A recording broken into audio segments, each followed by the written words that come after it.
I think I found the answer to how peasants with only a chisel and hammer were able to accomplish this. It is so simple that in 2 words I can give you the answer. But to get the full picture, you have to understand something simple: their worldview. What's a worldview? Think of it like a computer software or a program. Each era has its software, the lens by which they make decisions and determine what to value. It is the collective wisdom of a particular society shaped by the environment, institution, and its great men. So, without further ado, let's get into it. Before delving into the essay, it is important to note that these societies were no near perfect. This is not a video romanticizing the ancient world. There are a lot of benefits modern technology has brought to the world. Second, slavery did indeed play a role in the development of the great infrastructure some of these societies had. These include the Egyptians, the Greeks, the Romans, the Aztecs, the Ottomans, and the Islamic empires. Imagine growing up in a farm with almost the entirety of your lineage being small scale farmers. There's no school to keep you engaged for half a day, and no internet to distract your mind. All your days are spent tilling, pruning, preparing the soil, and waiting for the planting and harvesting season. There are times you're called to perform the kingdom duties, but most of the days you're on the farm. You have lived to see your mason uncles building a cathedral that they found in construction and will probably not see it complete. Around you, there are trees that have been growing for decades. Some you found and others you planted. In this world, how will time feel like? It will be slow, because most of your activity heavily relies on the seasons of nature. There's a patience and a discipline that you will most likely develop, a way of seeing the world that you have intuitively learned from nature,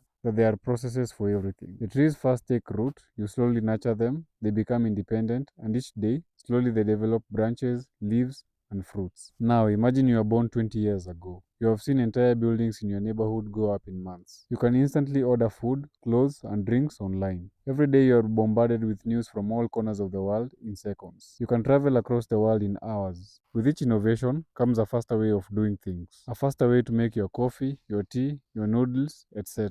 Your worth is measured in productivity. You are paid by the hour. You are paid by how fast you can perform your task. The social world judges you by how fast you can accumulate wealth. A story that's currently trending will be obsolete in hours. You probably forgot a big event that happened just 2 weeks ago. How will time feel to you? It will be flying. One society is rooted in nature, and the other sees shortening of process as progress. One society understands that a plague, a bad harvest, or a pest infestation could mean death at winter. So they toil, the uncertainty holds them together. They need each other if they are going to survive. They appreciate more when the harvests come. The other society praises self-sustenance and isolation, the development of the self cut off from the overall health of the community. We live in apartments, probably don't know our neighbor's name. The development of the self can happen with or without community. The stronger bonds in ancient societies contributed to them feeling a need to build their societies. We are so alienated from ours that self-sacrificing for the greater whole is laughable. The slow-paced life of the ancients could allow them to think of building a structure that will take 600 years to finish. Our worldview can't imagine concentrating for years, let alone more than a minute,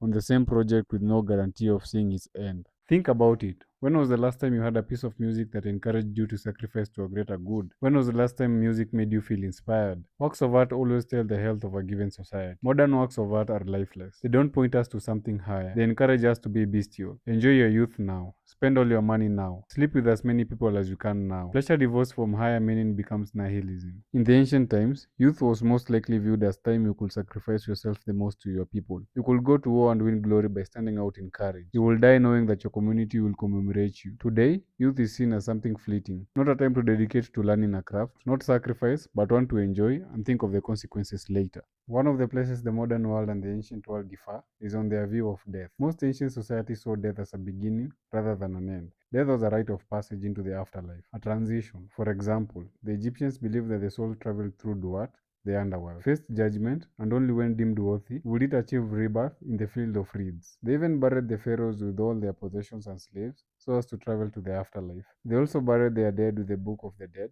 scrolls containing spells that will guide them into their journey in the underworld before getting into paradise. In Christendom, prayers will be said to the dead for the preparation to enter purgatory, awaiting the coming of Jesus Christ in the end times. To them, death was a separation of the soul and the body. In many of these societies, there was something special to being human. Human beings were not interchangeable economic units. There was an unquantifiable part of us, something supernatural, the soul. And death, it had meaning. No wonder they had such ambitions to build beautiful things that would outlast them. How death was perceived started to change though. This, I believe, was an intended consequence of the scientific revolution, though only happening in Europe at the time. And by the way, I am not ignoring the advancements that were happening in other civilizations. The view that human beings had a divine soul started to fall under a lot of skepticism. The advancements in math and sciences had proved that the universe was a predictable machine governed by natural laws rather than quote-unquote divine whims. With the introduction of the scientific method, only that which can be seen, touched, and measured was given precedence. That which can only be felt, like the soul, intuition, or divine revelation,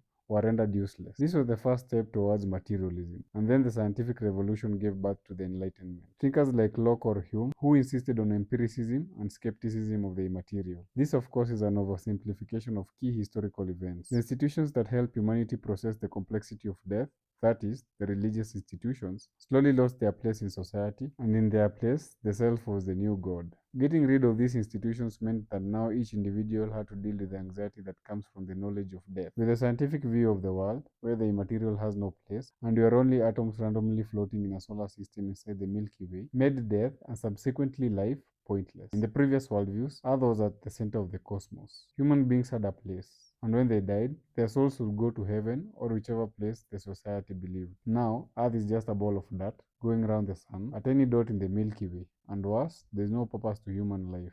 Simply evolved from monkeys and chimps. One worldview offered redemption of suffering after death that had to be earned by living a righteous life. One worldview renders the suffering pointless. To stave off the anxiety, the modern man accumulates his self, or if not so, they distract themselves with the pleasure because at the end of it all, there is no point to all of this. Last but not least, how the modern world views beauty greatly differs with most ancient worldviews. For the ancients, beauty was objective. It was patterned. Beauty was tied to harmony, transcendence, divine order, and the good. In classical philosophy, it was among the three transcendentals, along with truth and goodness. For Plato, beauty drew the soul up towards contemplation of the ideal. For modernity, beauty is subjective. It's a feeling, an expression. This is problematic, of course, because with no definite view of beauty, anything can qualify as beautiful. In architecture, the difference in these two worldviews stand out the most. In classical architecture, patterns, proportions, forms, and technique were passed down through the generations. This was through lived traditions, apprenticeships, guilds, and cultural inheritance. Knowledge lived in the hands and eyes of the masters training the next generation. Here, the students not only learned the technical skills, but intuitive patterns like the golden ratio echoes, light transmission, the harmonic ratios, etc. Architecture richly varied by place. These differences gave provinces and towns a personality. Why? A town's architecture was built according to the local materials available, the climate, and the needs. The buildings followed patterns, proportions, and spatial rhythms, refined and passed down over the generations via apprenticeship and cultural memory. This created coherent environments that had character. What I found ironic when I was looking into this topic was the quest for modernity to quote-unquote seek originality produced the exact opposite effect. Modern architecture was mainly built on a philosophy that encouraged autonomy from tradition and emphasis on personal vision. The effect it has had in many places feels similar. The personality that was present in different towns disappeared. With places looking the same, the world does feel soulless. This can also be said of music, fashion, literature, etc.